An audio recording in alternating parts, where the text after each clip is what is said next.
Donc là je suis en fin de sparklet, mais en début de sparklet, ma réplique tape à 365 fps, ce qui est beaucoup trop pour pouvoir jouer en association. Je précise que les billes que j'utilise sont de la 0,20 g. Le but c'est de descendre sous les 300 fps. Pour ça nous allons procéder à une opération pour moins de 1 euro. Tout d'abord il va vous falloir un tournevis pour démonter la réplique.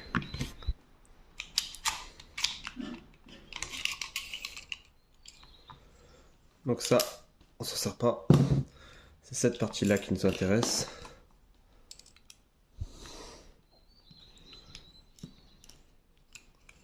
J'enlève la vis.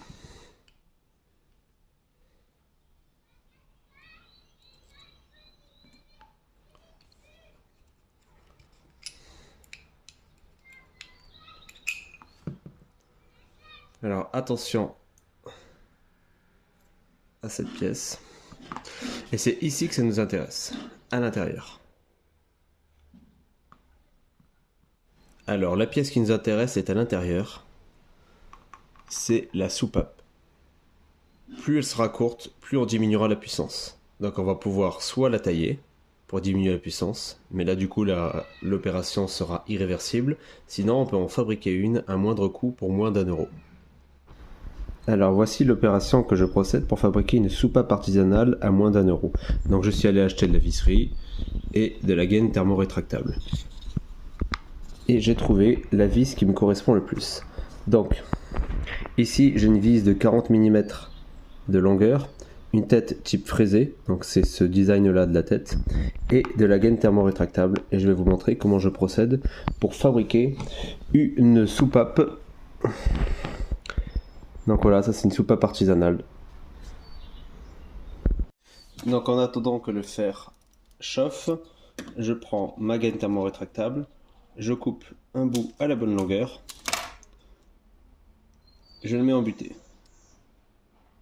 Donc là je viens le saisir avec une pince pour pas me brûler, et je viens refermer la gaine thermorétractable. Très bien, une fois que c'est fait, je laisse refroidir légèrement et je viens couper d'autres bouts de gaine. Donc là le but ça va être de faire un effet entonnoir, que ce soit plus épais vers la tête et que ce soit ensuite de moins en moins épais, parce qu'ensuite on mettra un ressort vers les premières parties. Il faudra qu'il bute contre le reste des gaines en surépaisseur. Je mets le morceau le plus lent, je vais bien l'enfoncer au fond.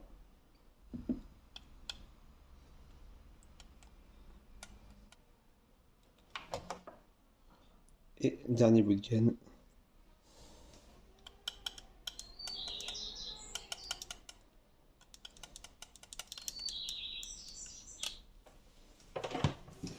Donc une fois que c'est fait, je me retrouve avec ma nouvelle soupape. Je viens prendre le ressort de l'ancienne et tout simplement le mettre en place. Donc voilà, le ressort est mis en place. J'ai plus qu'à remonter la réplique avec cette nouvelle soupape. Donc je viens le mettre à l'intérieur.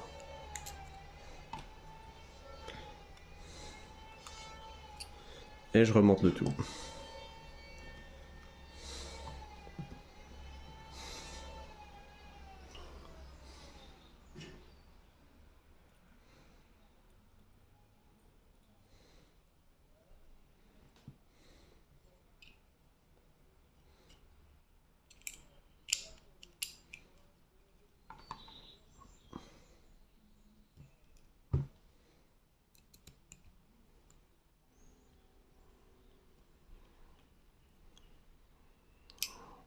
Donc pour le remonter, ici je le verrou et le chien.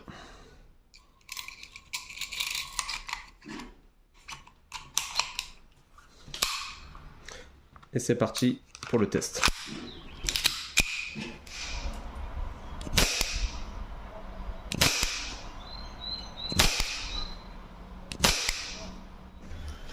Du coup, j'espère que ce tuto va vous servir, parce que le désavantage des répliques type CO2, c'est que souvent en sortie de boîte, elles frappent beaucoup trop fort et sont souvent interdites en association.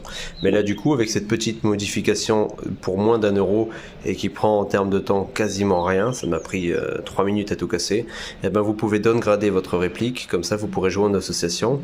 Parce que c'est vrai que souvent on joue tous en GBB à gaz, mais le problème du gaz, c'est qu'il est beaucoup moins tolérant des basses températures l'hiver, et quand il va faire à 10 degrés, voire moins de 10 degrés, vous allez dégazer systématiquement lorsque vous avez une réplique full métal. Alors que l'avantage du CO2, c'est qu'il est beaucoup moins sensible au dégazage. Alors je vais publier plusieurs méthodes pour pouvoir montrer comment je procède à différents downgrades. Là c'est ma méthode préférée parce qu'elle coûte moins d'1 € et prend que 3 minutes. Donc n'importe qui est capable de le faire. Au niveau de la vis que j'ai utilisée, donc une vis taille 40 mm, diamètre 4, tête fraisée. Donc c'est ça la référence que vous pouvez faire. Après vous pouvez toujours prendre une vis plus grande et légèrement limer à chaque fois. Et une fois que vous arrivez à la puissance voulue, donc moi je vous conseille sous 300 fps pour être vraiment dans les normes par rapport à toutes les associations. Donc la gaine thermorétractable, elle sert à faire en sorte que le pas de vis n'endommage pas l'intérieur parce que c'est des pièces en mouvement. Donc pour faire simple, avec le nozzle de base je sors 365 fps. Le ressort est à ce niveau-là. Là, avec ce nozzle modifié où le ressort s'arrête à la moitié, je sors 330 fps. Et avec celui-là, là où le ressort il arrive qu'au début, je sors 290 fps. Donc la position du ressort au sein de la soupape a une importance capitale. Donc moi je vais rester sur celui-ci où le ressort est juste au début, au niveau de la première gorge qu'on voit là. Et là je sors 290 fps, ce qui est très adapté pour moi et pour mon style de jeu.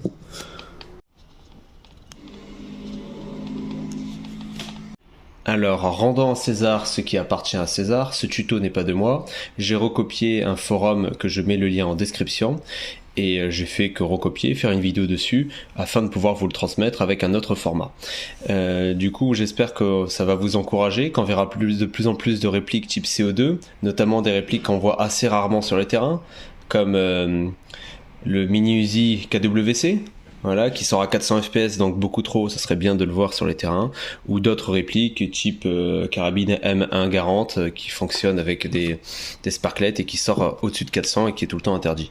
Voilà, donc j'espère que cette fois vous pourrez sortir vos jouets qui sont stockés, qui sont juste à titre collection, juste moyennant une petite modification de 3 minutes et 1 €.